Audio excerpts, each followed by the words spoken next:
물론 장관의 경우에는요, 인사청문회를 거치기만 하면 대통령이 임명을 강행할 수는 있는데 국무총리 얘기가 다릅니다. 이 국회 본회의에서 반드시 인준투표를 거쳐야 하는데 현재 국회 의석수 보면 이 민주당이 172석 과반이 훌쩍 넘고 이 뭐 정의당이라든지 무소속 범진보 진영까지 모두 합치면 186석에 지금 달합니다. 그래서 천하람 위원장님, 네.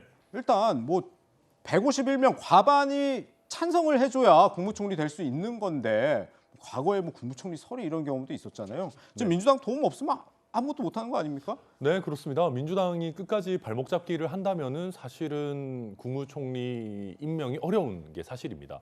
그렇지만 이제 결국 저희가 기대하고 있는 것은 지방선거가 얼마 남지 않지 않았습니까? 네. 그래서 민주당이 지금 저희가 봤을 때는 한덕수 총리가 이력으로 보나 어떤 국민 통합의 상징성으로 보나 아마도 무리하게 반대를 한다면은 많은 국민들로부터 이것은 정말 야당 되자마자 발목 잡기 하는 것 아니냐라는 비판을 받을 수 있을 것 같아요. 그래서 민주당도 그런 점을 모르지 않기 때문에 선거공학적으로 보더라도 정말 큰 대과가 갑자기 드러나는 것이 아닌 이상 민주당에서도 한덕수 총리 인준을 무작정 반대하기는 쉽지 않을 거다. 저희는 그렇게 기대하고 있습니다.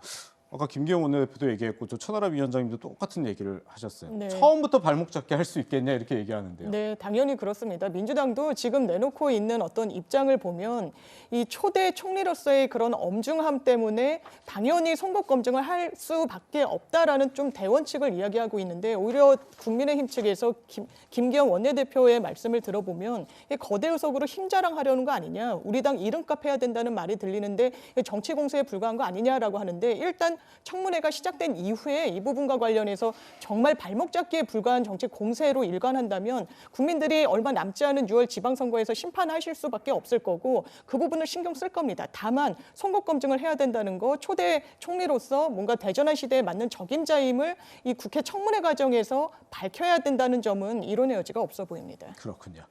네, 또 새 정부 첫 내각 장관으로 한마평에 오른 인사들 살펴보겠습니다. 윤석열 당선인 지금 뭐 다음 주쯤에는 전부 다 발표하겠다 이렇게 얘기하기도 했는데 지금 이제 경제사령탑, 경제부총리 많은 관심이 있고 그리고 금융위원장, 대통령, 경제수석 원팀 기조로 가겠다고 했는데 이 기재부 출신인 국민의힘 추경호 의원 그리고 최상목 인수위 경제 1분과 간사 등이 지금 거론이 경제부총리로 되고 있고요.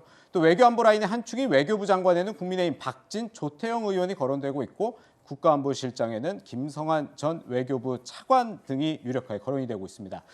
또 법무부 장관에는요, 강남일 전 대전고검장, 조상철 전 서울고검장 등 검찰 출신 인사들이 후보로 꼽히고 있다는 점도 참 눈여겨볼 점인 것 같습니다.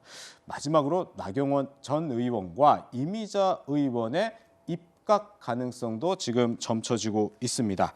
자, 지금 좀 여쭤볼게요. 장윤미 변호사님. 네. 윤석열 당선인 측 뭐 능력 위주로 하겠다, 실력 위주로 하겠다 이렇게 강조를 하다 보니까 보면 뭐 지역 성별 이런 안배는 뭐 안 하는 것 같더라고요. 예, 아무래도 예. 지역 성별 이런 뭐 이를테면 적극적 조치, 여성 비율을 뭐 30%로 맞춘다 이런 게 사실 문재인 정부의 하나의 가이드라인이기도 했는데 이런 가이드라인은 사실상 철회를 하고 모든 걸 능력 위주로 하겠다라고 공언을 했고 거기에 부합한 인사검증을 하고 있는 것으로 보입니다. 그렇기 때문에 언론에서의 진단도 이게 현역 의원의 입각보다는 뭔가 외부 전문가나 교수직 그리고 공무원 출신 분들로 많은 부분이 채워지지 않겠느냐라는 이런 전망을 낳고 있는데 사실상 이런 중차대한 장차관 자리, 장관 같은 자리는 뭔가 상징성도 갖고 있기 때문에 어떤 여성성 그리고 어떤 학력, 고향 이런 부분을 과거 정부가 그래서 안배를 했던 부분인데 그것을 철회한다라고 해서 능력 있는 인사가 바로 기용될 수 있는 건지 이 기준에 대해서는 사실상 동의하기 어려워 보이는 부분도 있습니다. 그렇군요. 참 뭐 인사 앞으로 좀 잘 지켜봐야 될 건데